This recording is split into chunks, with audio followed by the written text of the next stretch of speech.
আগামীতে স্থানীয় নির্বাচন হবে। আপনারা জাতীয় নির্বাচনে যেমন বিভিন্ন প্রার্থীর জন্য ভোট চেয়েছেন, স্থানীয় নির্বাচনে আবার আপনারা যাবেন।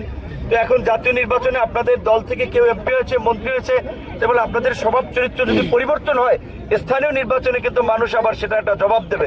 কাজেই আপনাদের প্রতি অনুরোধ থাকবে, আমরা জনগণের প্রতি, যে জনগণের রাজনীতি করার জন্য একটা নতুন বাংলাদেশ বিনির্মাণ করার জন্য, যেখানে সকল নাগরিকরা দলমত নির্বিশেষে তাদের মর্যাদা এবং অধিকার নিয়ে বাস করবে, দেশে আইনের শাসন থাকবে, আইনের দৃষ্টিতে সকল নাগরিক সমান সুযোগ লাভ করবে, কোনো মানুষ আক্রান্ত হলে আইনের আশ্রয় লাভ করবে।